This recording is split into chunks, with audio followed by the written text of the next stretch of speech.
Good evening, baseball fans. How are you doing? Happy Thursday evening to everyone. We got some hot takes tonight and a few questions mixed in. Will the Pirates make the playoffs this year?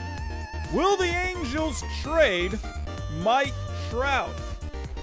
We got a few more in here to talk about. Let's not waste any more time. Let's get to it.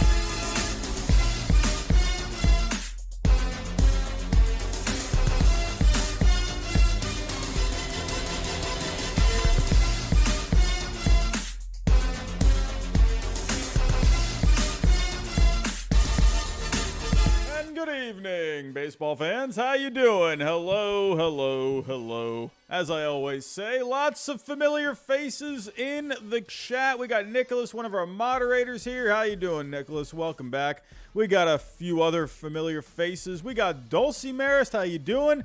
Jacob Law, what is going on? Sarah Gomez is in the house. How you doing? It's Kat. How you doing? Carla Sanchez is in the chat. How you doing? Who else we got in here? Thiorpo, right on time, he says. Welcome, my friend. How you doing? Hello, everyone. Hello. Hope everyone's having a good week. I am very much ready for the weekend. I hope you all are as well. It's been a busy week. What do we got? What is, I can't remember what it's called. We got testing next week, and I'm just exhausted from getting my class ready for all the testing next week, and it's pretty exhausting. I'm not going to lie. But last night, I did post a video on the Pittsburgh Pirates. So if anyone is new coming from that video, welcome. I appreciate all the views on that video so far. It's doing pretty well when it comes to the views. So thank you for taking the time and watching that. Do greatly appreciate that. But if anyone is new from that video, I usually like to go live at least a few times a week. So don't be surprised if you ever get the notification saying I'm live. This is very normal. But this is my first Q&A hot takes stream for this year. Haven't done one yet. And Power Rankings will be returning this Sunday. I hope you're all ready for that. I'm going to make some people rather upset with that. So I know it says next Sunday night. I forgot to fix it. But it's this Sunday night.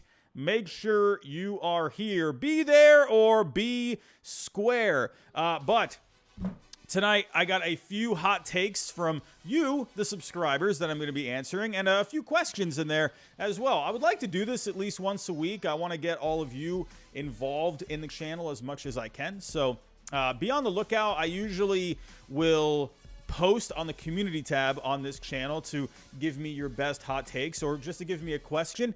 And follow me on Twitter as well. I'll be posting it there. Wherever it's more convenient for you to put a hot take or to answer or to ask a question as well. So, Odd Villain is here. How you doing, my friend? Jackson Lane. Hello, my friend. How you doing? But let's get to it here. I think we got 6 hot takes, and I think we got 4 questions in there. Got some good ones this week, and I'm pretty excited to talk about them. But before we do get started, I got to go over tonight's sponsors. The big sponsor of our channel is Sorare Fantasy Baseball, or Sorare MLB, whatever you want to call it. But proud sponsor of the channel. I've been having a lot of fun playing Sorare this year. Stick around about halfway through the stream. I'm going to go take a look at my team, see how well my team is doing. And but if you do want to go get started on it, if you want to go take a look before I start talking about it about at the halfway point, click on the link in the description down below. You can go ahead and go draft your team. It's just digital cards, and those digital cards will make up your team. I'm going to be honest with you. I've had a few sponsors on this channel, but I really do enjoy that one. Not just because they're a sponsor, but anytime I have a sponsor on this channel, I want it to be something I actually will enjoy using or just enjoy having. And I've been having fun with it. So go check it out. Click on the link in the description. Again, I'll talk about it about halfway through the stream. But don't forget, we are partners here as well with BetOnline. If you are into the betting game, go check out BetOnline, your number one source for all your betting needs. Use the code BLEAV. You get a 50% welcome bonus. You can bet on any sport you want. Basketball, football, baseball, obviously, UFC, golf, whatever it may be. Make sure you go check out BetOnline if you're looking to win a few bucks. And another sponsor, we have SeatGeek. If you're looking to go to any game this year, use my code HYDE and you get $20 off.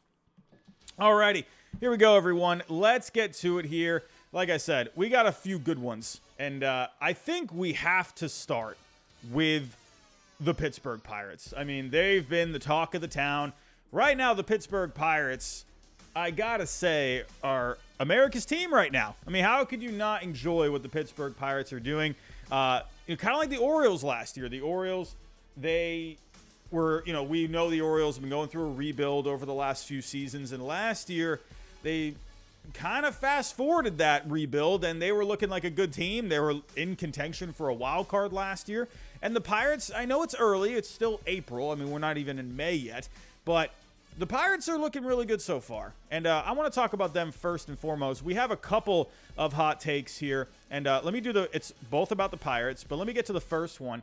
And that is from Dulcie Marist. I believe Dulcie, if my memory serves me correctly, he is here, and he is here. He says here, very hot take. The Pirates somehow managed to get into the 2023 postseason. The Pirates do have a lot of talent, so much that Reynolds now believes he can win there. I'll be honest with you. Speaking of that, let me actually touch on that because I have not gone live since that has happened. So let me bring that up first. Bryan Reynolds, I've been saying this for a while. Now, you all know me. I love to talk about the trade rumors. I love that time of the year. It's my favorite. I love the off season. I love the rumors. I think we all live for it. And I've said this a million times.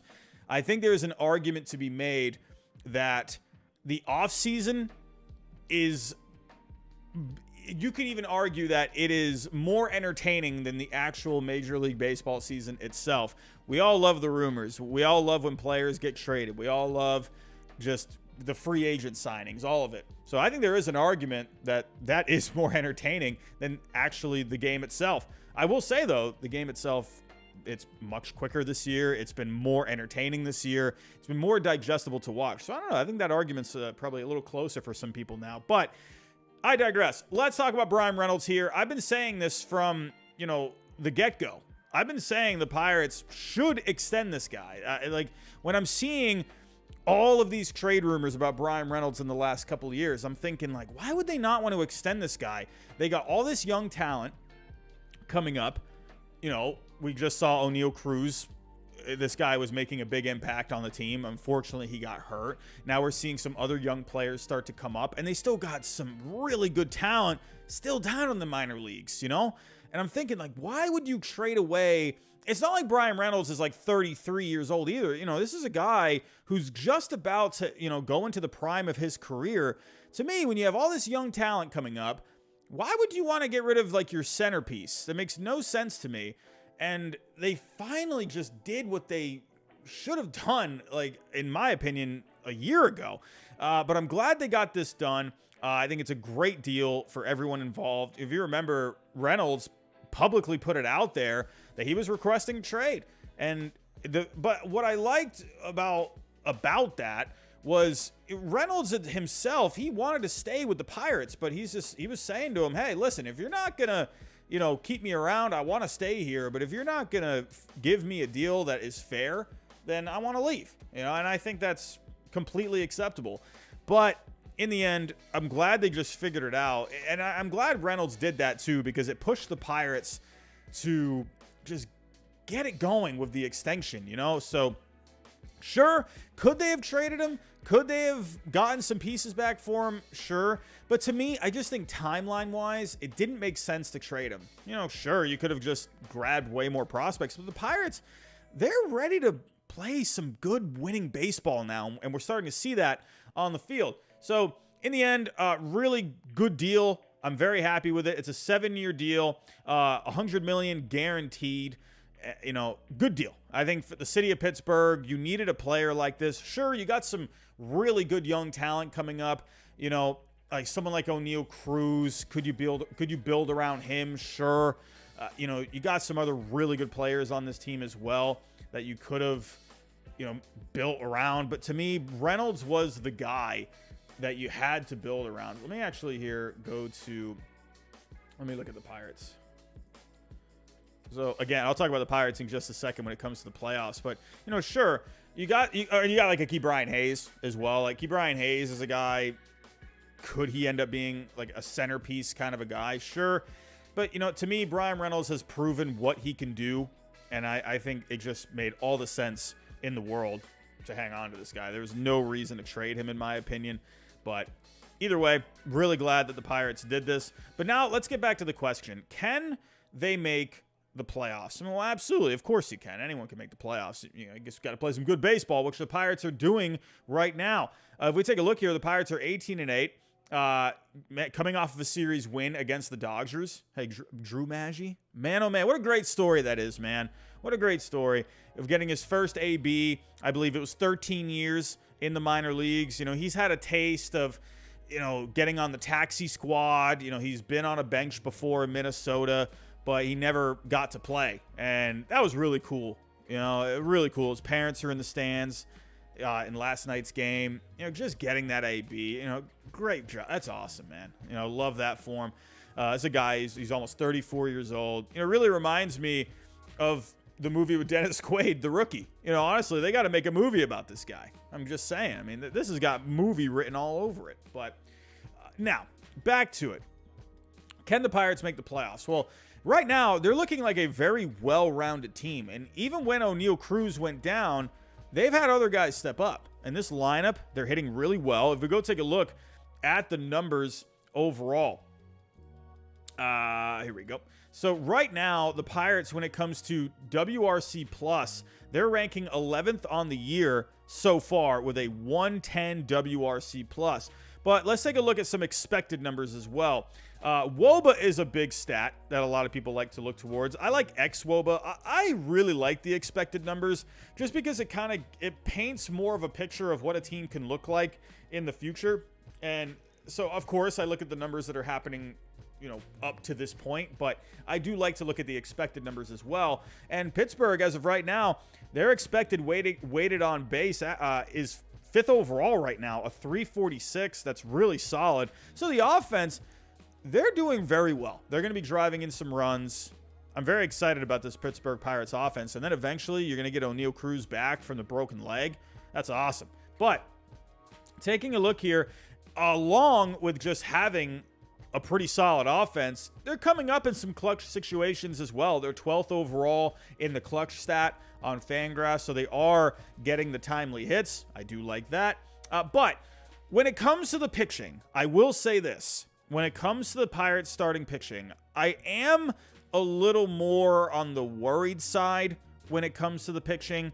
They're 17th overall right now in Sierra. Now, I don't talk about Sierra too much, but I actually started to really look at this stat a bit more as of late.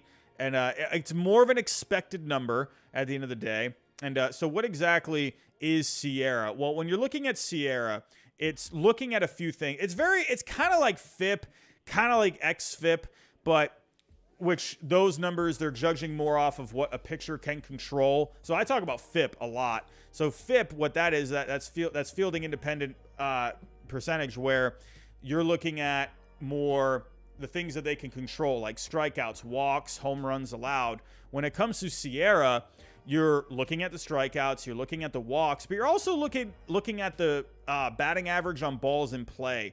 So, you are looking at those balls that are falling into play. So if you want to see the formula, it's a rather complex formula. Where the heck is it? I can't find the formula. Where is the formula? I'll have to get back to that in a little bit. But right now, if we look at the chart, okay, so if we're looking at Sierra, an excellent Sierra is going to be anything at a 2.90 and below.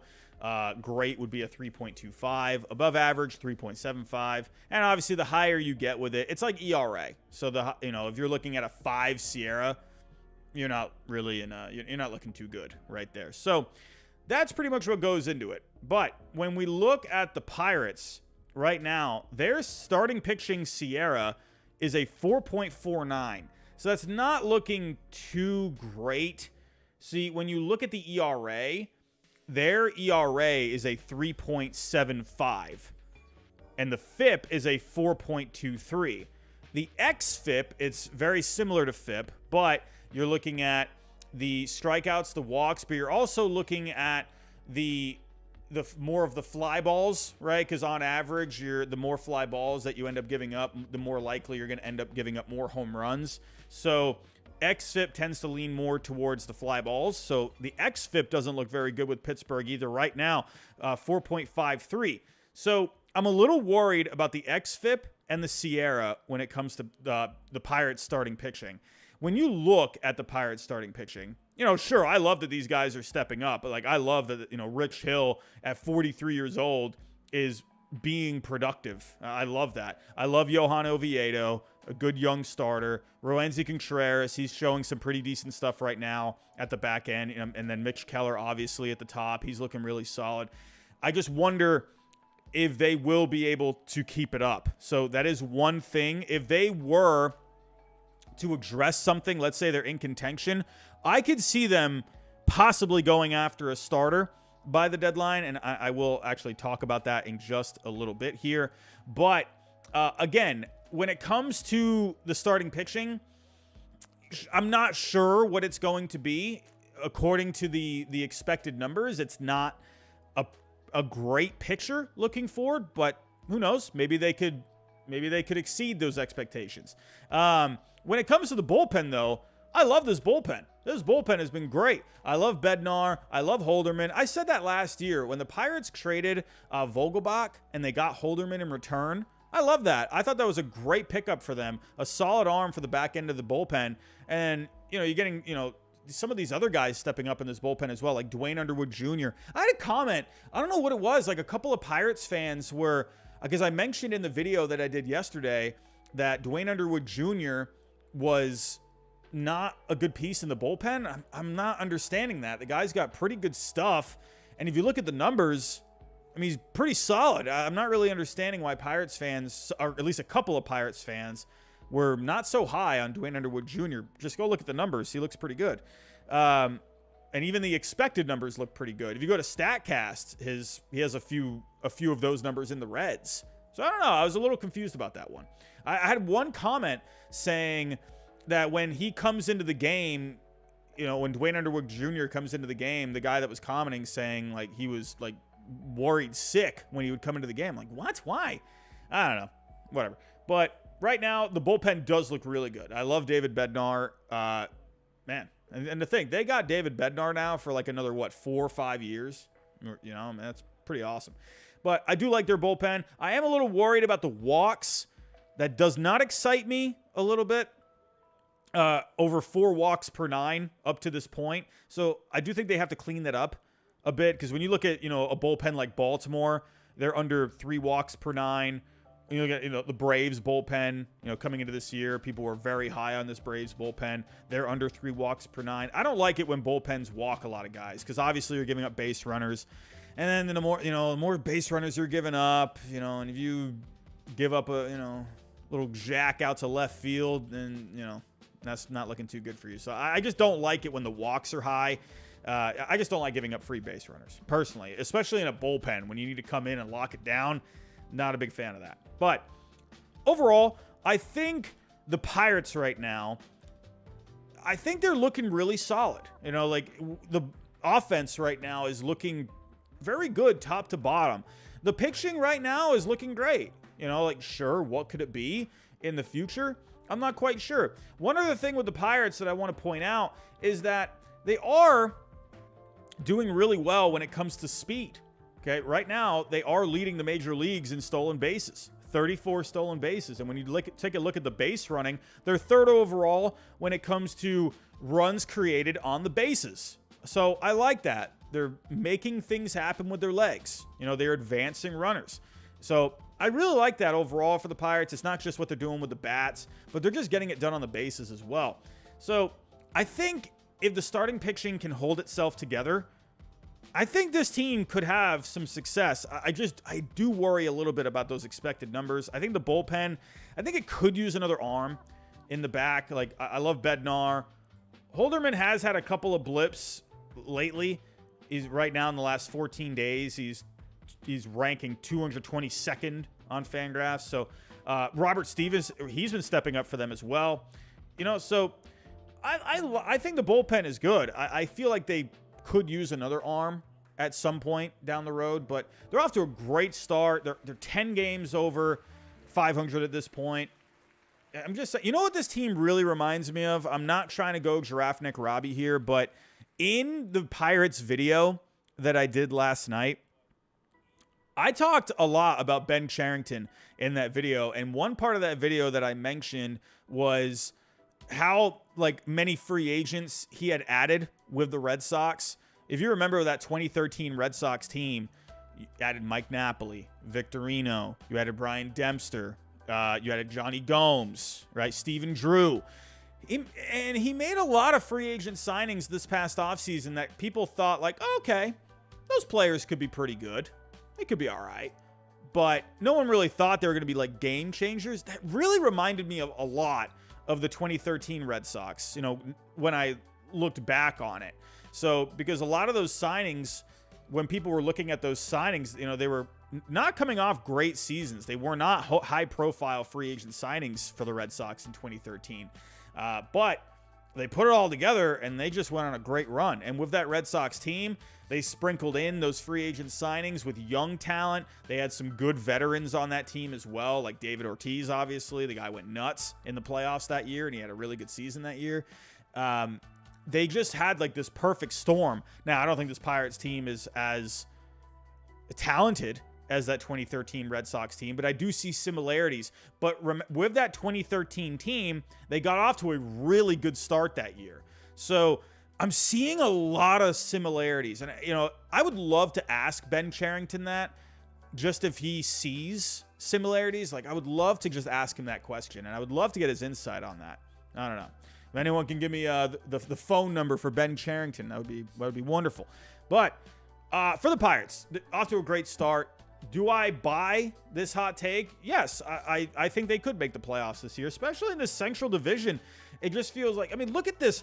The Cardinals, I don't think this is updated yet. I think the Cardinals won today. Yeah, they won today, so I actually don't. So they're 10-16 now. Did this update? Okay, this did update. They're in last place right now. Like, what's going on? Like, my goodness, the Cardinals. We got to get this together. But this, obviously, when you're seeing a really good team like the Cardinals in last place, I mean, you know, there's a long season to go here. I mean, a lot of things can change. So, I don't know. But I love seeing the Pirates off to this great start. Right now, remember, before the season started, I think they had like a 0.5 chance to make the playoffs, and now they're at a 28.4% chance. So I do like that a lot. One more thing I want to look at when it comes to the Pittsburgh Pirates. Let's take a look at the playoff odds. So we just talked about 28.4% chance to make the playoffs, but let's look at their strength of schedule. The Pirates right now, if we take a look, they have, where are we at? So they're kind of in the middle when it comes to the strength of schedule. You're looking at a 500 record projected for the rest of the season. So there's not enough separation right now to really give you a good idea. So as you can see here, you got a lot of teams where the strength of schedule is at a 498. So there still needs to be some more separation here.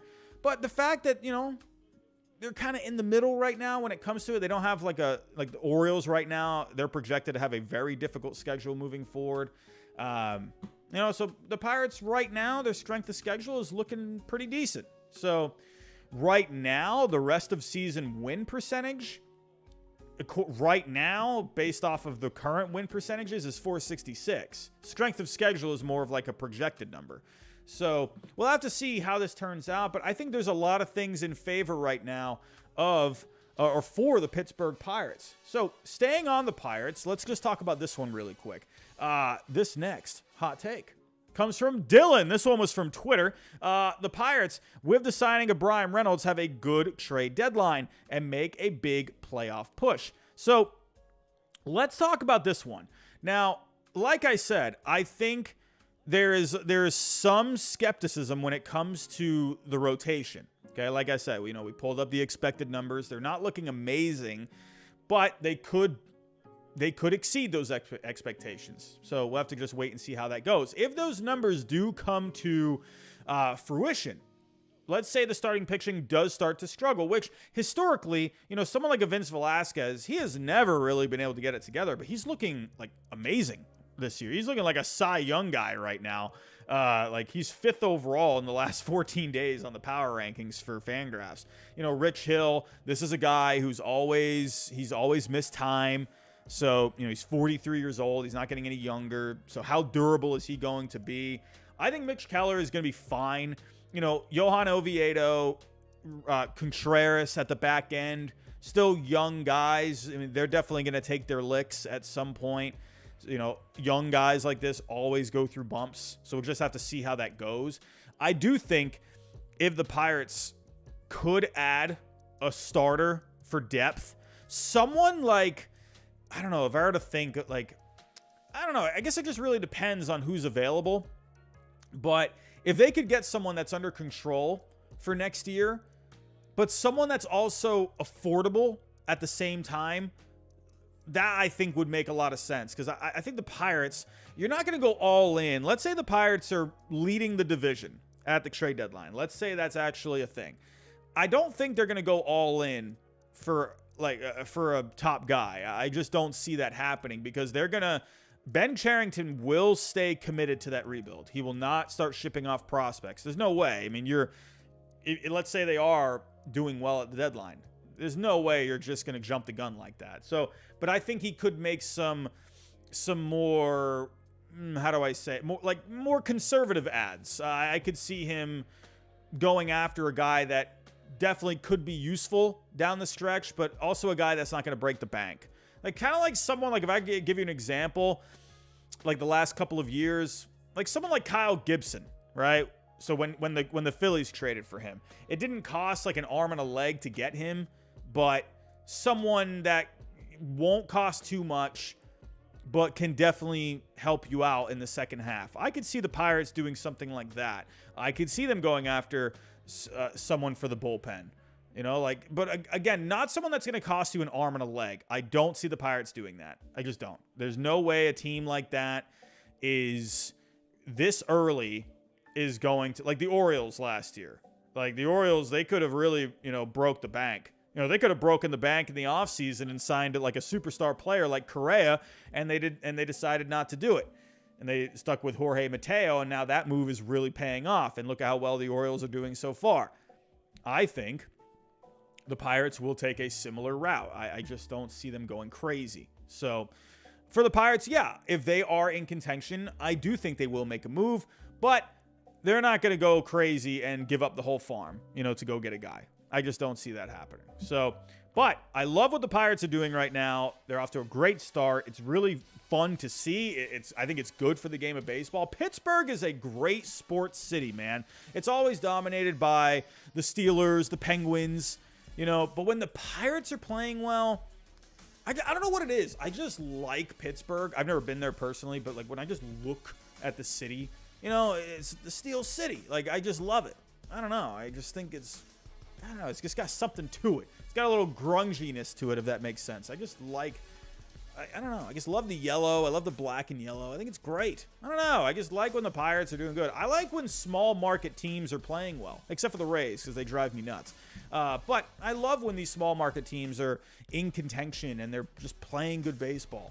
So I know Pirates fans have not been happy with Bob Nutting over the years, but could maybe finally change their mind about Bob Nutting. We'll just have to wait and see. But moving on. Let's talk about this next hot take. Speaking of trades, all right. Now, this hot take is more for the future, more in the offseason. I don't think it'll happen this season, but I could see that, I don't know, maybe a small % chance in the offseason. I think it's an interesting one. I mean, maybe jumping the gun here a little bit, but Mario Kart, he left this on the community tab. He says here, after Ohtani leaves in free agency, is that a hot take in itself? You know, I actually don't think that's very much of a hot take. Trout will ask for a trade. Man, oh man, this is interesting. Let's talk about it. Here we go. So, Mr. Mike Trout, and once again, he's looking like one of the best players in the entire universe. Off to another great start, hitting .311, .415 on base, .578 slugging, 5 home runs, a .177 WRC plus. He's off to a great start. What else is there to say? It's Mike Trout. Now, when it comes to the Angels, all right, let's talk about the Angels here. Also, really quick, in case you missed this, this is actually a huge blow, in my opinion. Logan O'Hoppe to miss 4 to 6 months with a torn labrum. This actually, I believe this happened during a game against the Red Sox. He took a swing, and in the follow-through of his swing, he grabbed at his shoulder, and he was like in extreme pain. He ended up finishing the at-bat, and I believe he ended up staying in the game. But I believe that's when he hurt his shoulder. So I think this is a huge blow. This is a young catcher. He was contributing. That's the one thing I feel like the Angels have just lacked, is a catcher. And this is where the depth of the Angels really, you know, sure, they got some other guys down in the minor leagues, but it's very hard for young catchers to come up and really make an impact. O'Hoppe, he was doing pretty well. So I'll have to see if they can manage this moving forward. But as of right now, you do got Matt Tice in there. You know, he's been hitting decently over the last week. So, but with the Angels, obviously with this Angels team, it's a good team. It's always a good-looking team on paper, but will they come through for you? Obviously, Ohtani, we don't need to talk much else about that. Obviously, we're talking about Trout, right? I can't talk. With Trout right now, looking great. Renfroe is looking awesome for the Angels. I love Hunter Renfroe. He's just doing fantastic. Drury is hitting well recently. You know, they called Nato up. You know, how much is he going to do? At least he'll give you a decent glove. You know, the pitching, I do like their pitching. You know, obviously Ohtani at the top. Anderson's not looking amazing right now, but Detmers I think is looking pretty solid. You know, Sandoval, I've always liked Sandoval, so I think they're fine when it comes to the starting pitching. The bullpen at the back end has been pretty solid, at least recently. They've definitely had a couple of bumps, like Jose Quijada against the Royals one game, just completely blew it. You know, the bullpen as a whole, it doesn't completely excite me. So, you know, I don't know. But with the Angels, I mean, they're right here. I mean, they're right. It's early. They're a game back. They're 14-12. So, but let's just imagine. Let's go to Fantasyland right now. And let's say the Angels, they're out of it. They just completely slip out of contention. It's the deadline. They're like, what? I don't know, 7 games out in the division. They're like 5 games out of a wild card. At that point, you have a big decision to make. The first big one is Shohei Ohtani. I think if you're out of it, I think you'd have to maybe be a little further out of contention. Maybe like 6-7 games out of contention. I don't know. Then again, maybe they still hang on to him and just go for it. You never know. A team can get hot. So that's kind of one thing. If let's say they're just completely out of it. Let's say they're 10 games out in the division. They're not, you know, they have too many teams in front of them for the wild card. It's just not likely that they're going to make the playoffs. They have a huge decision in Shohei Ohtani. I think if they are really just that out of it, I do think you have to trade Ohtani at that point, because I don't think he's going to come back, because he wants to win. The guy wants to win. Just won the World Baseball Classic. He got a taste of winning again. You know, this is a guy that just wants to be on a contender. So I think for the Angels, for them, they would have to trade Ohtani. All right. Now, with Mike Trout, it's very different because Trout is obviously signed up for the long haul. He's signed up until 2030. He's got 7 more years left on this deal, making $35.5 million per year.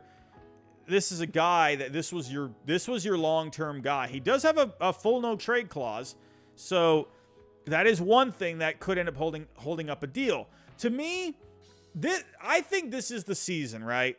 You had these 2 superstar players on your team. I think if you couldn't win with these 2 guys, I don't know, man. I think, who am I? I'm just a potato that sits at my desk. But if it were me, I don't know. I'm doing something different.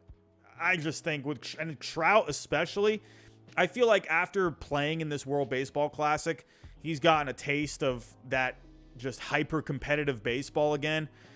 I just think this is a guy that would, he's not getting any younger.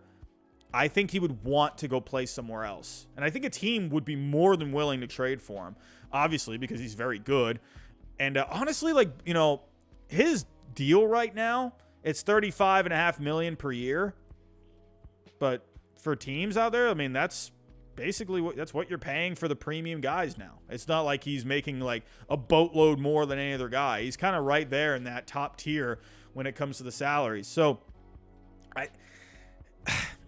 to me, if they're out of it and they trade Ohtani, I don't know.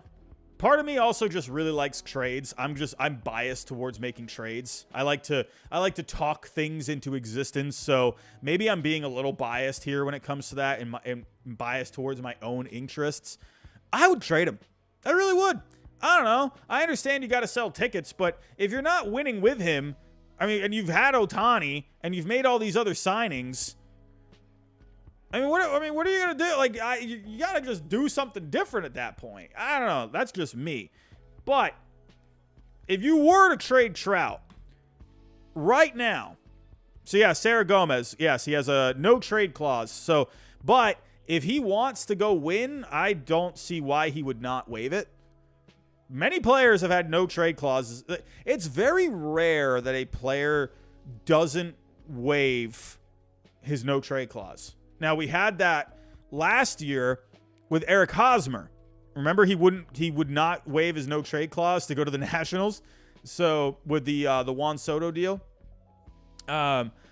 So it's very rare. Players don't often not waive it, right? If they're going to a contender, sure, there's other factors that can come into play, especially if where he wants to be long term. So that definitely can come into play. It's happened. I'm not saying it hasn't happened, but Trout, I think that's also another thing. He would probably want to go somewhere where he could, obviously with his family. His family's a big deal to him.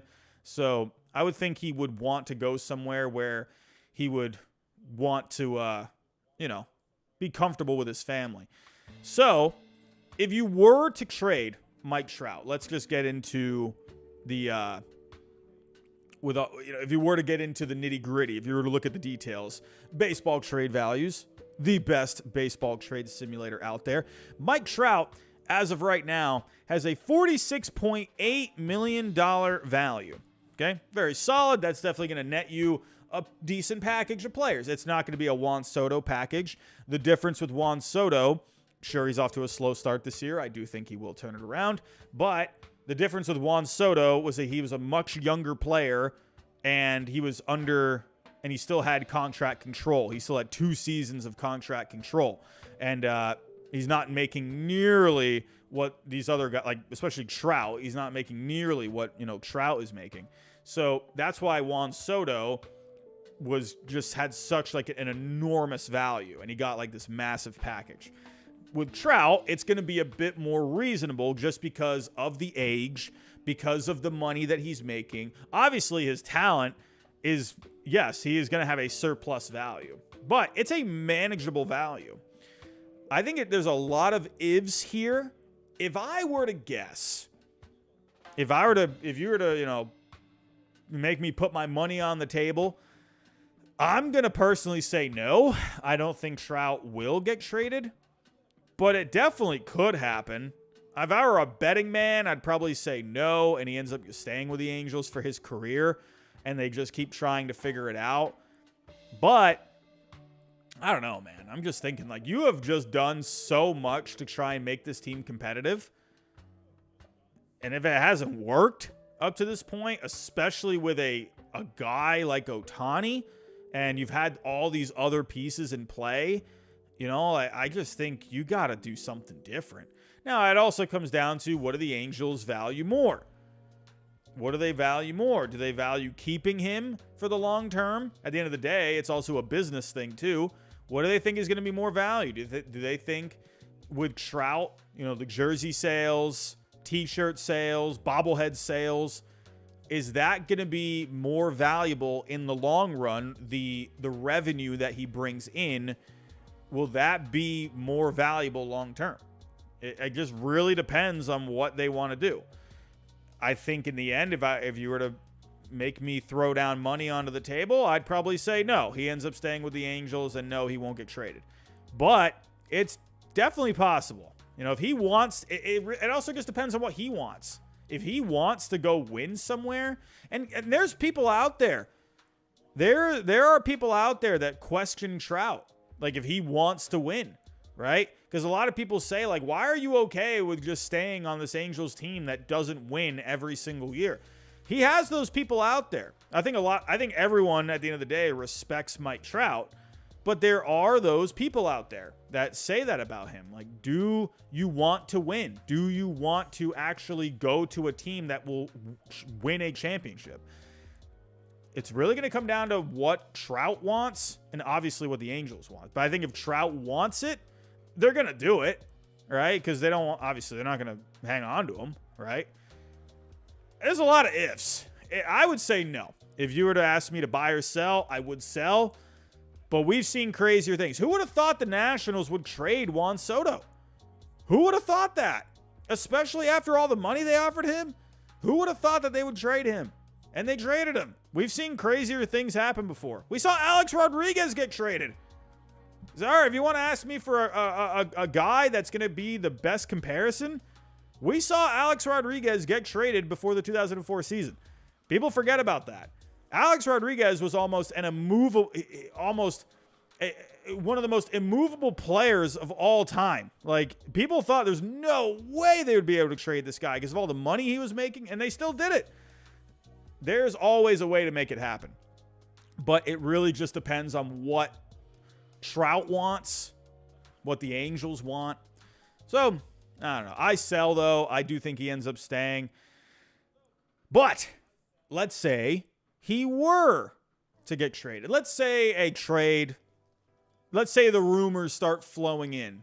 Not this season. I don't think he goes anywhere this season. I think that's more of it. It does happen. It's going to be more of an off-season thing. Let's say it does happen, right? If there were some teams out there, obviously it's going to have to be a team that can afford him, right? If you were to kind of make me think of some teams right off the bat, I mean, I forget what part of Philadelphia he was born in, but he has that hometown connection. Would they want to add that contract? Maybe. If I'm looking at other teams, I don't know. I don't think the Dodgers do it because they already got so many pieces. I don't know. Maybe a team like the Cubs. You know, look how good they're doing. The Cubs are great. I don't think people realize how good the Cubs are right now. They're very good. Be very, very aware of the Cubs moving forward.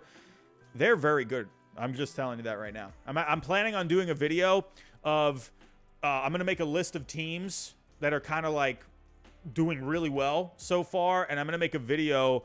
I'm going to try to do it this weekend on teams on if they're for real or not. And the Cubs are definitely going to be one of those teams I talk about. I'm telling you right now, I think the Cubs, they absolutely could win that division this year. Yogi Dude, do you think J-Rod's slump should be concerning? No. I honestly, with these guys that are in like their second year, you know, you got to remember, pitchers, the scouting reports that pitchers have today, the numbers that the numbers they have access to now, the footage that they have access to now, the data, it's very likely that, to me, I'm not surprised that Julio Rodriguez is going through a bit of like a slight sophomore slump, right? You haven't really seen too much from him. We've seen so many guys over the years go through a sophomore slump, right? It's just because these guys, that's the key to the game. Sure, you could have a great season, but can you adjust? That's the biggest thing that a lot of players need to accomplish, is they need to make those adjustments, right? Right now, the pitchers in the leagues are adjusting to Julio Rodriguez, right? They have found weaknesses with him, but now it's his job to start adjusting back, right? So, no, I'm not concerning. The guy's awesome. I don't think that's really anything to be concerned about. Wolfpack 1977. A lot of WBC players are slumping right now. It's true. It's true. I'm sorry. Like, the WBC was awesome, and it did stink for the Mets to lose Edwin Diaz. But the one thing about the WBC that I think a lot of people don't realize is these guys are getting away from spring training. They're getting away from their normal routines. Sure, they are kind of pitching the innings that they would be pitching in spring training. It's not the same thing, right? They're trying to win. They're not out there working on their curveball. They're not out there working on their changeup, working on mechanics. They're pitching in the WBC to win, right? And same thing with hitters, right? Hitters could be working on, not trying to let their shoulder fly out so much with their mechanics, or keeping their front hip in place, right? Working on driving the ball to the opposite field, right? Hitting, these players work on these things in spring training. It's just how it is, right? But when they go to the WBC, they're basically kind of just going in with what they did in the offseason, right? With spring training, though, you have live game action. And that's where these players, that's why spring training is so important, because they get that time to just work on the adjustments that they've been working on, in the offseason, right? So I think the WBC, sure, it's great, but I think there's an argument. A certain type of player, I think, needs to play in it, right? A player that can really adjust quickly, right? So, like, someone like, there's a lot of guys in the WBC, right, that are definitely off to slumps. So, there's definitely a lot of pros with the WBC, but there are those little cons, right? What do we got here? Ernesto Esquer, how you doing, my friend? $4.99 super chat. Is it too early to be worried about the Padres offense? P.S. When will the real Juan Soto show up? Thank you for the super chat, my friend. Hey, I'm not worried about the Padres offense. They'll heat up eventually. Juan Soto is going to be completely fine. Let's talk about Juan Soto. I'll get back to Mike Trout here in just a second, but let's talk about Juan Soto. What do we got here?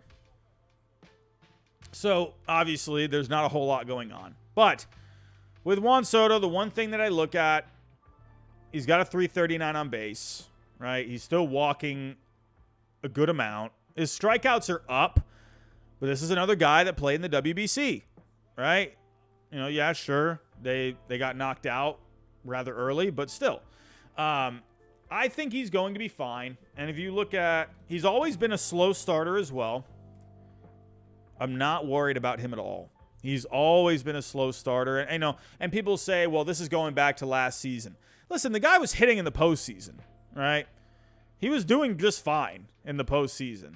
So, but if you look here, there's still a lot of reds. Sure, the strikeouts aren't in a good place. The expected batting average is not in a good place. But he's not chasing a whole lot. That's the one good thing. He's still got the great eye. That's the one thing about Juan Soto that people need to pay attention to, right? Is he's very good at just getting on base, right? He's got just a very, very good discipline at the plate. He's just not there yet. I think he's just probably pressing a little bit too. He's got right now, you got to remember, he turned down that big old contract. So he's probably out there trying to prove people wrong And I think he's just putting a lot of pressure on himself personally. But I think it's just a mechanical adjustment. I'm not sure, what that is. But I'm sure there's just something there that he probably needs to work on a little bit. But at least the eye is still really good. When a guy's eye is doing well, I'm not too worried, right? Because the mechanical adjustments will come. It's just a matter of time. So I'm not worried about Juan Soto. So back to Mike Trout. I don't think he gets traded, but we've seen crazier things happen. If he were to get traded, I think a team like the Phillies, they have that connection there. I don't think he would want to play with the Mets.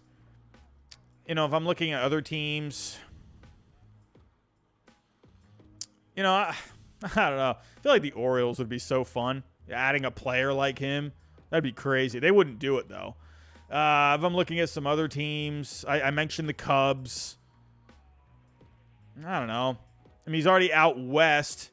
I feel like the Dodgers probably wouldn't do it. Honestly, this might sound kind of weird, but something about the Diamondbacks kind of seem like a decent fit for him. I don't know why. You don't ever really see them going out there and just spending that kind of money. But there's just something about they have that low-key sort of feel. Kind of like the Angels, right? In California, the Angels fans, they're, big Angels fans, right? But, California itself is just a very laid-back kind of a place, I feel like the Diamondbacks they just have that vibe to them, He stays out west. I don't know. Would they want to do that, though? I don't know. There's something about the D-backs with Mike Trout. Could we come back to this? Could he? Imagine if he actually got traded to the Diamondbacks. That'd be pretty crazy. And they got the prospects to get it done. So, I don't know. Would they want to do that? That sounds kind of weird, I know. But, hey, you know what? Clip this comment. Because if it does happen, I'm the only one out there that said it. So, I'm just saying. But, that's my thoughts on that. That's my thoughts. Could the Texas Rangers? How about the Rangers? I mean, you'd be trading them in the division, so that'd be kind of weird. I think the Rangers could be pretty fun. So I don't think they would trade him in the division like that. That would just be weird. So, but yeah, that's what I think. Those are my two teams. If I were to pick two teams, I'd say the Phillies, Diamondbacks, or a few teams, the Cubs, something, teams like that. Teams that can afford the player, but I don't think he would want to play in a big city. I don't know, would he? I don't think he would want to play for the Yankees. That would be pretty fun, man. If you had Mike Trout on the Yankees, I mean, come on. He's the modern day Mickey Mantle. That'd be awesome. If he went to, as a Red Sox fan, that'd be, I don't think he would want to play there, though, personally. I just feel like doesn't seem like a Mike Trout kind of a place to play. Because you got to remember with Trout, he's a laid-back guy. He's someone, I don't know, I don't think he really wants all that media coverage, right? So, those teams, Phillies, Cubs, Diamondbacks, I could see that. Could the Padres? Padres, sure. I mean, you could count them too. So, maybe Giants. I don't know. But let's move on here. Let's get away from Mike Trout. I could sit here and talk about this all day. So, let's move on. Could this team trade for Mike Trout? Probably not. That'd be hilarious, though, if they did. New stadium, possibly, in the future. Well, not possibly. They will eventually have a new stadium. How about the Tampa Bay Rays? God, that'd be awesome if they made a trade like that. Hey, they went after Freddie Freeman. But let's talk about the Rays here. We got a good one. I don't like talking about this one, but we got a good one. From Aaron on Twitter, we have Rays beat the all-time wins record. I think this is a pretty interesting one. Let's talk about it. Here we go. So right now, the Rays are 20-5. Let's actually see how they're doing right now. Oh, yeah, they clobbered the White Sox today. They clobbered them. So, but the Astros, they did well in that series against them. So, But Tampa Bay right now, they're 21-5 right now. Sorry, I have not updated this. So they're now 21-5.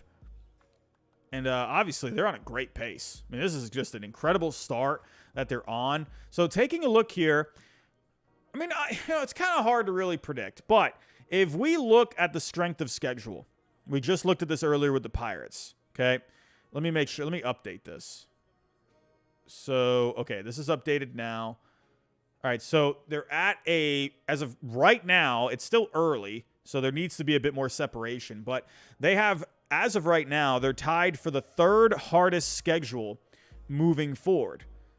I will say this, when it comes to the teams that are over 500, right, they're, that's where they've taken, out of the 5 losses, 4 losses are against teams that are above 500.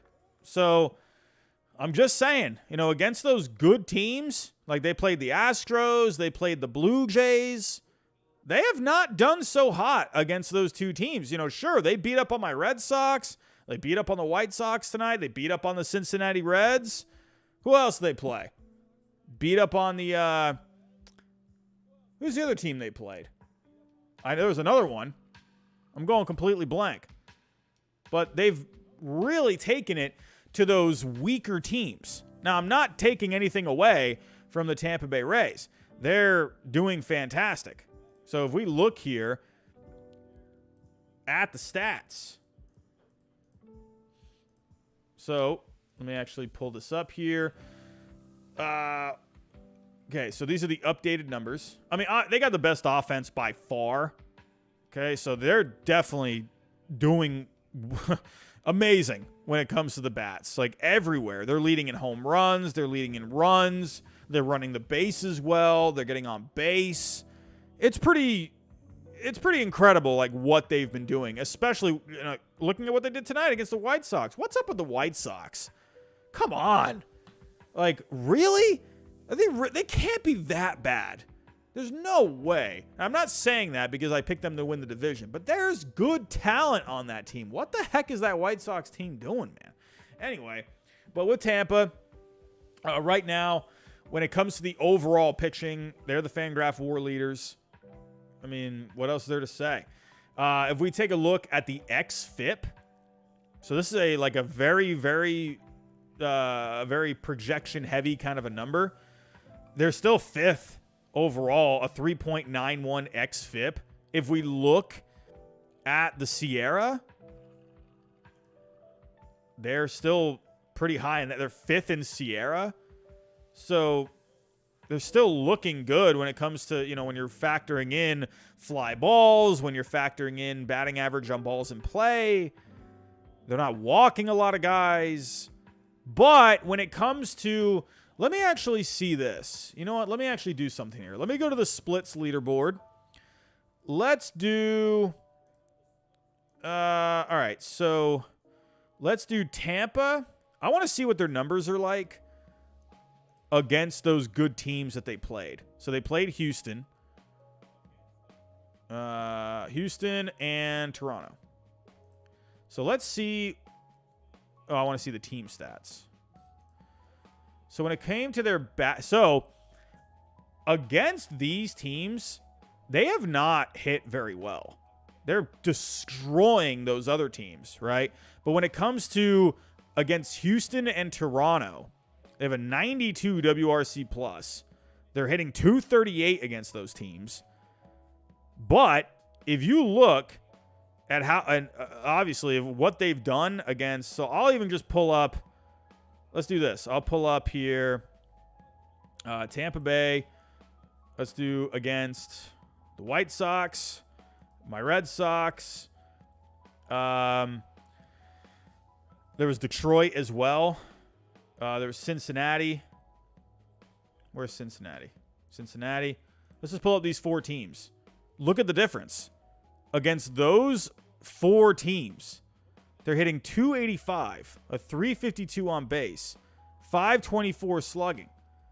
Like, it's a huge difference. Against good teams, they're not doing anything. So those are adjustments they're going to have to make. So if I were to make a bet, a buy or sell, do the Rays set the all-time record in wins? No, I don't think they do. I think they've shown some weaknesses against these good teams so far. I don't think they'll set the all-time record. I don't see that. But let's get to the next one about the Rays. Okay, this one is from a good friend of the channel. Red Seat Radio. If you're a Red Sox fan, go follow this guy. He's got a solid channel on the Red Sox. Really, go follow this guy. He needs some subscribers. So, because seriously, the guy just does great work over there. So, talks about the Red Sox daily. He's a solid. I can't talk. He's a solid follow. But he says here, the Rays really take a step back in May. So let's go take a look at the Rays. All right, so let's see what their schedule is looking like in May. So for the rest of they actually got they got the White Sox for the rest of the month. So they got 3 more games on the road. So for May, you got the Pirates. That'd be fun. That's a really fun series. You got the Pirates coming up, and then you got the Yankees. Then you got the Orioles, and then you got the Yankees again, and then you got the Mets again, and then you got the Brewers, and then you got the Blue Jays, and then you got the Dodgers, and then you got the Cubs. This is a really hard month for the Rays. I'm going to say this right now. I think they go 500 in the month of May. I think they definitely win some games, but I agree. I agree with Red Seat Radio that I think they come back down to earth. There's a lot of good competition here. Really good competition. You got the Yankees on the road for 4. That definitely could be at least a split. They could sweep the Yankees, of course, but on the road, I don't know about that. The Mets for 3. The Brewers, you always got some decent pitching there. Blue Jays, you got them at home. Then you got the Dodgers at home. You're on the road to finish the month against the Cubs. They got a long stretch on the road. They also have a long stretch of baseball coming up, right? You got 5, 6, 7, 8, 9, 10, 11, 12. They got 13 straight games at one point. So it's Cat. You are very correct about that. If they go 500, they will be 39-19. That's very solid. So, but will they keep doing this pace at the Ron? I don't think they will. I think they will come back down to earth a little bit. So you're saying here, you're saying here, Wolfpack, not a big step back, but a step back, right? Now, if we were to just go with the hot take, that is a step back, right? So, 20-5, and then you go to a 500 month, it's a step back. So I do think that is what's going to happen. Could they end up slumping in this month? How many games do you got? You got 5. We got 5, 7, 12, 13, 17, 16, 19, 23, 26. You got 29 games. So let's say, I don't know. Let's say, what if they go like 12 and, 17? So like 13 and 16, There's really good competition here. I'm really excited for this Pirates matchup. I think that's going to be pretty fun. It's great. That's a solid series. So the way these two teams are playing off to hot starts, that's a great way to start the month of May. So I agree with Red Seat Radio. I do think they will take a step back. CRaz951, he's been a member for 13 months. CRaz951, thank you, my friend. Thank you. Let's get to it here. Let's stay in the American League East. Let's talk about my Red Sox. What a good transition there. Red Seat Radio with the Red Sox, and we're going to talk some Red Sox. Chris Sale and Corey Kluber from Mitchell Hopkins. At what point will you, as a Red Sox fan, worry about Kluber and Sale? So, I have a bit of a split answer here. So, let's talk about this one. So, as of right now, my Red Sox, they're playing 500 ball. They're 13-13. Good old lucky number 13 there. Just so many good signs. This Red Sox team has been interesting so far. They've given you like a taste of what they can be, but then they have they take like a step forward, but then they take like 2 steps back, right? They get off to a good start in the early part of the season, then they get swept by the Rays, right? And then they bounce back from the Rays. They win 3 straight series, but then they lose 2 out of 3 to the Orioles, and they blow leads in those games. So it's a very up and down team so far. I do think they can go on a run because they are having these. This is why a strong organization is so important. When you have young guys that can step into the major league team and help out. Right? Like that's what we see with the Rays all the time, right? That's what we've seen with the Orioles in the last couple of years. Got younger guys that can step in and contribute. The Red Sox are finally getting that. Jarren Duran finally contributing. All right, I've already pulled up the Red Sox here. Younger guys like Tanner Houck is really stepping up this year. Garrett Whitlock had himself a decent start a couple of starts ago. Cassis is definitely still working it out, but he's hit a few bombs. So they're getting these younger guys that are coming in and helping, right? Duvall was a big loss.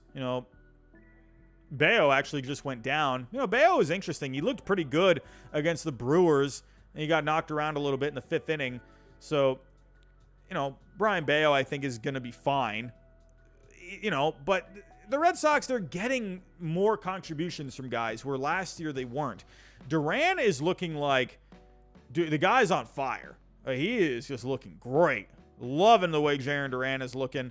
He just looks way more comfortable out there. So, but when it comes to Corey Kluber and Chris Sale, let me start off with Chris Sale. I do think Chris Sale is going to be fine, right? He's had a couple of starts here. Let me actually pull up his game log. And he just looked pretty rough against the Orioles in his last start. Gave up 5 over 5 against Tampa back on the 12th. He gave up 5 and 4. He looked awful on opening day, or not opening day, the day after opening day. Against Detroit, he looked better. Obviously, against the Twins, he had his best start in what seemed like a few years, right? 4 years at least. He had 11 Ks. So there's been moments where he's looked really good. He's just been so up and down. But the one thing, we've talked about this number here a couple of times, when we're looking at XFIP, when we're looking at Sierra, right? The Sierra right now is at a 3.88 for Chris Sale, and the XFIP is at a 3.87. I do think that is where Chris Sale is going to be. I think he's going to be somewhere like a mid-3 ERA kind of a guy. Mid-3 to low-4. I do think he will be that because we are seeing that good, decent stuff from Chris Sale at least every other start. He's not putting it together. Right now there's a lot of blues, but he's still getting a good amount of strikeouts. He's still getting swing and misses. The velocity is fine. He's still getting, the extension. He's still a little harder to pick up. He's definitely having his moments where he's very easy to pick up, but he's just so up and down. You just don't really know, who is the real Chris Sale, but we know the potential is there. So I'm not worried about him. I just think he's trying to find his rhythm right now, start to start. So, and the numbers suggest that he's going to be fine, right? Is he still that number one guy? No, I don't think so. However, the number one guy for the Red Sox coming into this year, at least opening day, was Corey Kluber. Kluber is off to a brutal start. Now, if we actually pull up his game log, he has looked okay at times. He looked good against the Orioles. Picked up his first win, right? So he looked good there, right? He looked good against the Pirates, right? He gave up a run over 5. He looked good against the, or that was it, sorry. But he looked really bad against the Twins. He was not good on opening day. So he's like Sale. He's had a couple of starts here.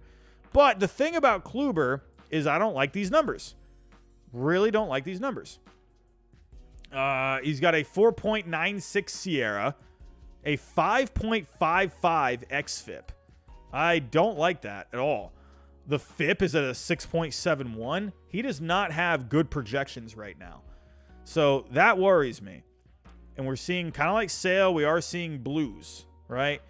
But the one thing with Chris Sale, the difference with Chris Sale, is that he can strike guys out. Corey Kluber can't. That's the thing with Kluber. He has to rely on weak contact. He is not getting the weak contact. He's leaving a lot of stuff over the plate right now. He's just getting hit. He's still not walking a lot of guys, but when he's getting weak contact, that is what makes him good, but he's not getting it. So that worries me a little bit more. Sure, he is getting guys to chase, but he's not striking them out.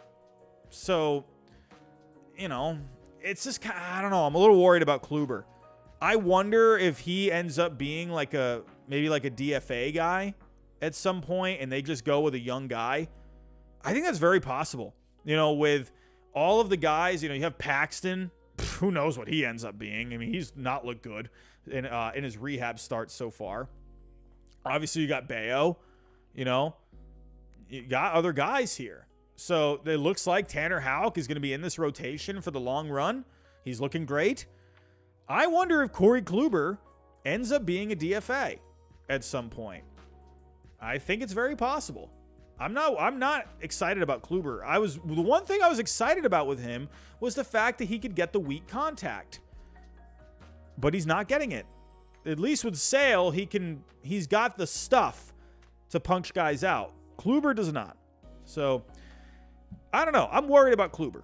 I'm not too excited about Corey Kluber. I'm fine with Sale. I think Sale is going to be fine. I think everything's going to even out with him, and he's going to be, you know, he's a middle of the rotation guy right now.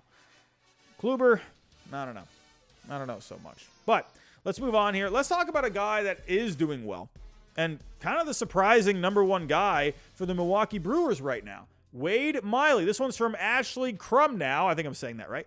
Hot take. Wade Miley is the best pitcher on the Brewers this season.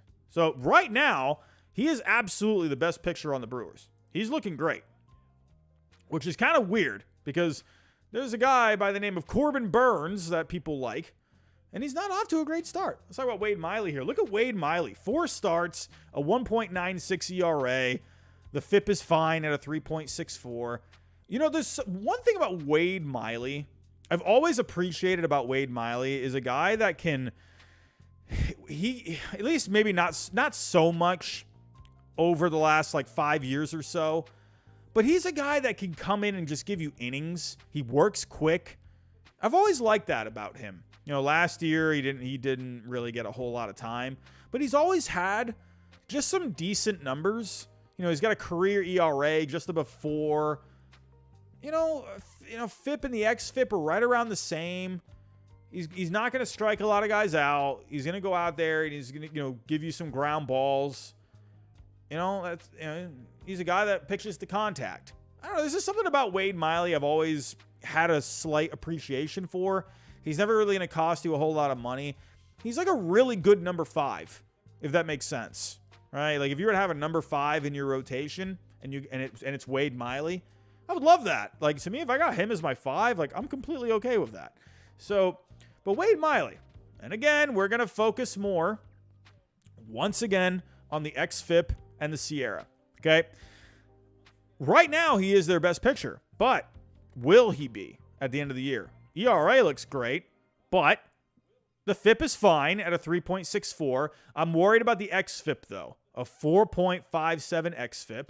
If we look at the Sierra, it's a 4.42.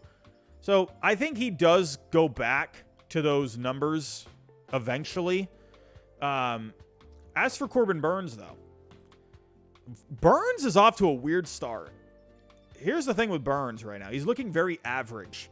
And I watched him pitch against the Red Sox. I'm going to be honest with you.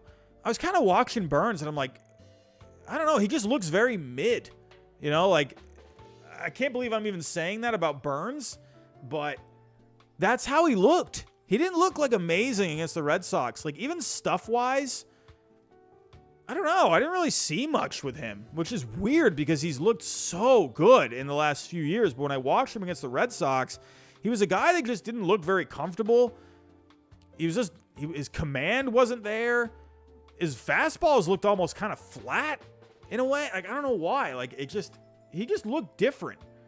And the numbers are showing it. ERA is in the mid-4s right now. xFIP at a 4.36. FIP at a 4.46. Looking at Sierra's a 4.53. Now, I will say this. I feel like some people are going to be like, oh, you're just saying that because he's doing bad now. So, no, there was a time where before the season started, I thought about talking about this, and I just thought, no, there's no way.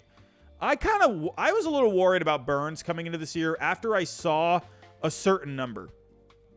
Now, if we go back, now on Fangraphs, they have this new thing called pitch modeling, right?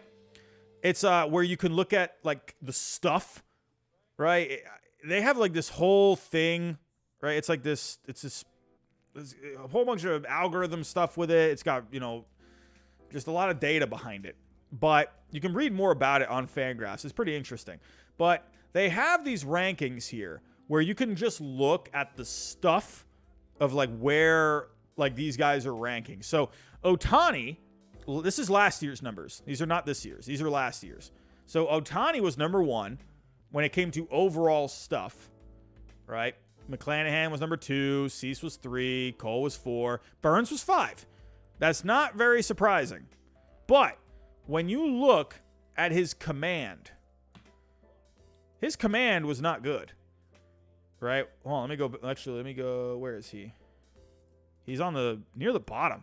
When it came to qualified guys, he was dead last. That was pretty alarming to me when I saw it. I was like, wow, really? He was like way below. Like, if you look at Dylan Cease, he's at a 50, and Burns is at a 38. That's crazy. So, and then there was another thing I thought about too. When it came to Burns, people were talking about how there was the arbitration case, right?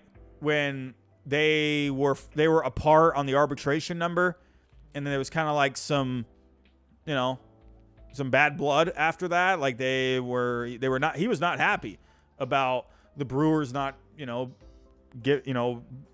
meeting him on the number that they wanted, right? And they went to an arbitration hearing and blah, blah, blah. I will say this.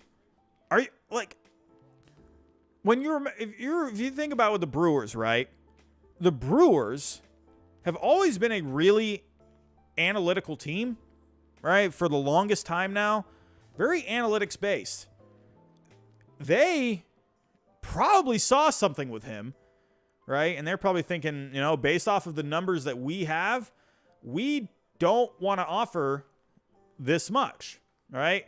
And then when they had to present their case, obviously Burns wasn't happy about that, right? But if you look at this number that I just presented you, he was dead last among qualified pitchers last year in command, right? According to the pitch modeling on Fangraphs. And this is just Fangraphs. Like, imagine what they have, right? When it comes to their, their computers and whatever. So, I don't know. I'm just kind of saying, like, maybe the Brewers were onto something there.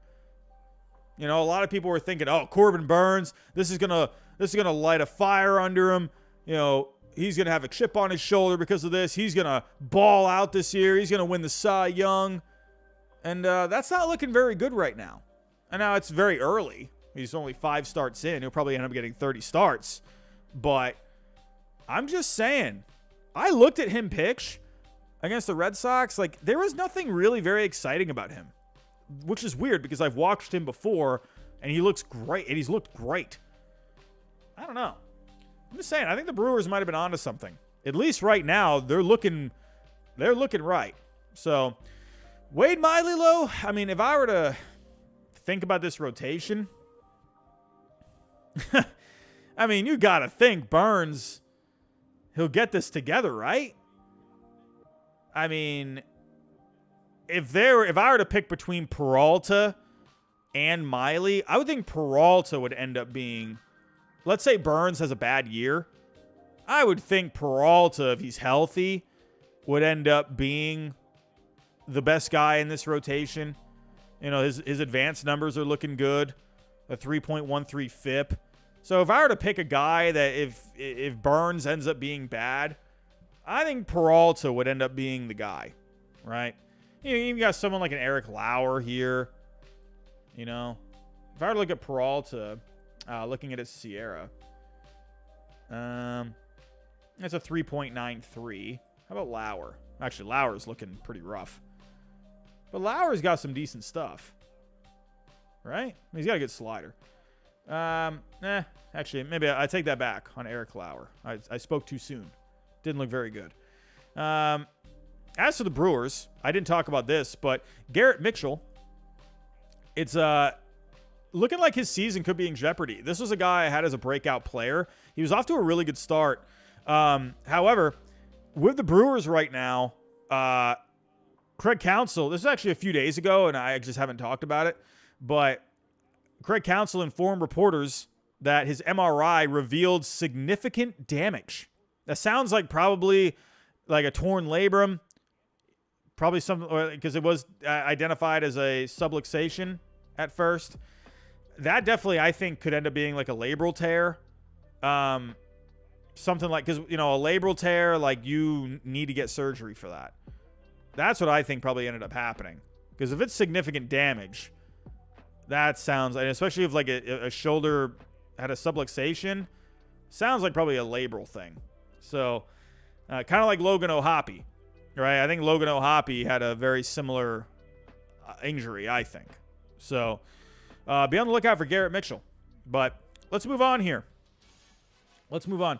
Let's get to, we got a couple more. Oh, no, we got a few more, actually. We got three more. So, let's stay talking about pitchers. Let's go back to the American League East. I'm going to be pretty quick on this one because I'm going to sell on it, but I thought it was pretty interesting. Garrett Cole. Carson Banbrook. Garrett Cole wins the American League MVP. I think that is rather interesting. Now, let's actually go check on Garrett Cole. The Yankees actually won tonight. He did pitch. Garrett Cole's numbers have been nuts. Got the win. He's 5-0. I think at this point, I think Garrett Cole is on track to win the Cy Young. I really do. Like, he just looks like a different guy. Big haircut. I think the haircut is exactly what he needed. I'm just saying. Now, we just saw when it came to the when we looked at the numbers when it came to the pitch modeling, he was right up there, right? When you looked at the stuff, he was, I think, 3. Or he's 4th overall when it came to stuff. Now, when it came to his command, he was 29th overall. But Garrett Cole is always a guy, like, he's just, the numbers in his career speak for themselves. But, you know, I think this would actually be a good opportunity. Let's pull up here Garrett Cole on StatCast. Let's see what he's doing different, because he's definitely looking different than last year. But let's look at what he did tonight. He was in the, I believe he got into the 6th inning. Yeah, he went into the 7th inning. Give up 6 hits, 8 Ks against this Rangers team that's just been hitting the crap out of the ball this year. A 1.11 ERA. That is really good. Man. Let's pull up here. Let's go to Garrett Cole. Here we go. Now, this is the picture that they're paying for. This is what everyone thought Cole was going to be in the first few years. But looking at Garrett Cole, coming into his start tonight, so his ERA jumped up to a whopping 1.11 or whatever it was. It was at a 0.79 coming in. His FIP was a 2.19. So it looks like he's, the one big difference I'm seeing with his numbers are his strikeouts are down and he's getting more ground balls. So his ground ball percentage is up by 3% and his strikeouts are down by 2 per 9. So it looks like Garrett Cole is pitching a little bit more to contact. Oh, that's right off the bat. That's what it looks like. Well, he's throwing his fastball a little bit more. He's throwing his slider a smidge less, but he's throwing his curveball a lot more so far. All right? 10% last year, up to 16% this year. He's basically gotten rid of the cutter. He hasn't thrown a sinker now in a couple of years. So he's really right now just heavy with the curveball. He's mixing in the slider, the curveball right around the same. And he's leading with the fastball. But it looks like he's just using it to pitch more to contact. And he's still striking guys out. But if we look at the batted ball profile, he's getting weaker contact this year. He's getting guys to top the ball more. So I think that seems to be a big difference with Garrett Cole. Just right off the bat, if I were to just look at numbers just real quick, that seems to be the difference. So, and either way, whatever it is, he's working. He's still giving up decent exit velocity. He's a bit mid when it comes to that and the hard hit percentage, but everything else is still looking really good. So, it seems like he's just made a slight adjustment and it's really worked out for him. Now, when it comes to MVP, now I don't think he's going to win MVP. But right now, I mean, coming into this start, he was at a 1.3 Fangraph WAR. I mean, I don't know. My guy was Ohtani for this year. Look at Ronald Acuna, man. That was my MVP pick 2 years ago. And then his knee exploded. But Ronald Acuna, man, he's off to a really good start. Look at Xander Bogaerts, off to a really good start. Look at Matt Chapman. And right now, I mean, Matt Chapman, he's been one of the top players in the entire game. Chapman's been killing it. Franco, I think, is a really good bet. I think. Obviously Trout is going to be there. Ohtani's going to be there.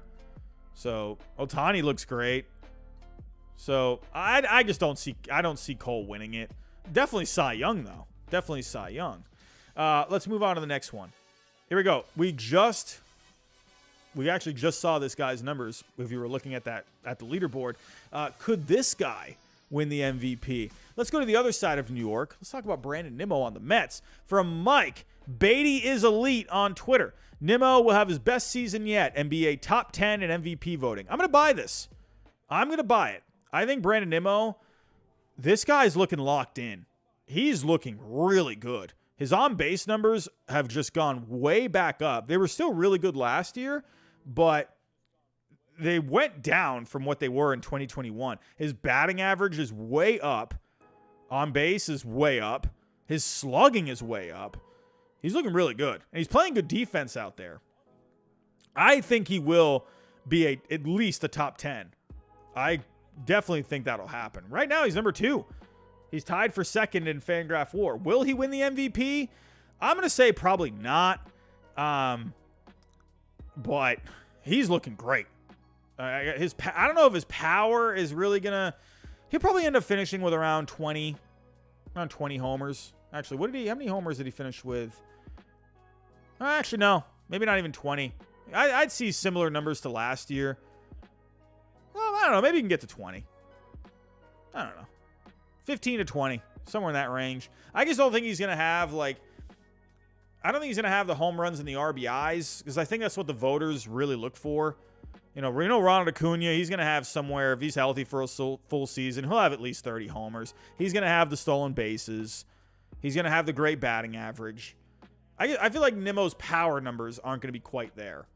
I think there's going to be other guys with, the home runs. People love the home runs. So I don't think Nimmo is going to be there, but he'll be a top 10. I do agree with that. So Brandon Nimmo, off to a great start. We got one more here. Let's stay in the National League. Let's talk about an old friend. Let's talk about Mookie Betts from Mitchell Hopkins, longtime supporter of the channel. Hot take. Dodgers don't trade for a shortstop this year, and Mookie Betts stays at shortstop and will win the Gold Glove. Ooh, that's pretty fun. That's pretty fun. All right, so let's go to this. Let's pull up the fielding numbers at short. Here we go. So, sharing the screen. Right now, I don't know. How many innings has he even played at short? Okay, here we go. So he has no numbers right now. He has 0 defensive runs saved. He has a 0.3 defense. I just wonder, I don't think he's going to play enough because he's still going to go out there and play in the outfield. Like, I still think quite a bit. He'll rotate in and out. Could he win, a Gold Glove out in the outfield? Sure. Actually, what has he been doing lately? So, wait, what the heck did I just click here? Here we go. So, he played right field last night, and he's really going to go back and forth. I definitely could see Dave Roberts doing that. So, and if we look at tonight, the Dodgers did play. Yeah, they lost to the Pirates today. What did he play today? Look at the Pirates just winning everything. That's awesome. I love the Pirates. Yeah, Mookie was playing second and right field today. I just don't think he's going to play enough. I think that's a fun hot take. But that's kind of how they're going to use Betts. They're gonna move him around. They're gonna, that's just what they're gonna do. They're just increasing his versatility a bit more. Because when you have Mookie Betts out in right field, I mean he covers a lot of ground out there. The arm is just incredible. Sure, can he play some short here and there? Yeah, but he's not gonna be the full-time guy. He'll get a couple starts, but he's gonna mostly play out in right. That's his best position. So I thought that was a fun hot take, though. Could he win if he were to play a full season at short? I mean, why not? The guy's just incredible. He's so good. I mean, it's Mookie Betts. Hey, why can't the Red Sox have a player like that? I don't know, man. But everyone, I'm going to get out of here. I'm going to wrap things up here. If you can, hit that like button for me. Hold on one second. Okay, yeah, hit the like button for me if you can on the way out. Hit the bell notification. Share the screen share, not the screen. I got to go to bed. Share the stream if you can. But also, again, I just want to thank everyone for, all the new subscribers that have come over from the Pirates video that I posted. Hey, I'm glad you enjoyed it. And if you haven't watched it, go watch it. But real quick, before I do get out of here, I want to talk more about our sponsor, which is Sorare Fantasy Baseball. I just want to take a look at how my team is doing. And if you are not sure what Sorare is, it's just a fantasy baseball game, but you're using digital cards. You collect these cards. They're yours to own. They're digital. Obviously, it's very similar to, when you played Pokemon or Yu-Gi-Oh! Back in the day.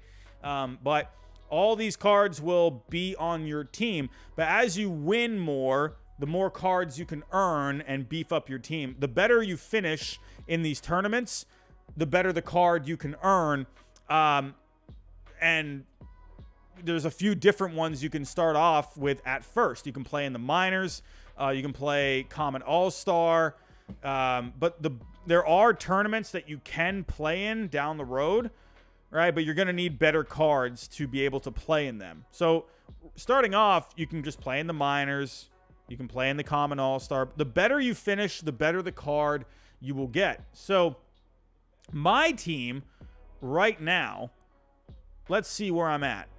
So I'm in the top 50%. I will take that. Not where I want to be, but I would rather be a lot higher than this. But had a decent week. So right now I'm the gift, or not the gift, the reward that I'm going to earn. I'm in the tier 3. So that'll get me a decent card. It's not going to be the best out there. So I pulled a Xander Bogaerts not too long ago. That's obviously, he's one of the better players in the game this year. So definitely got to be playing some Bogaerts a bit more.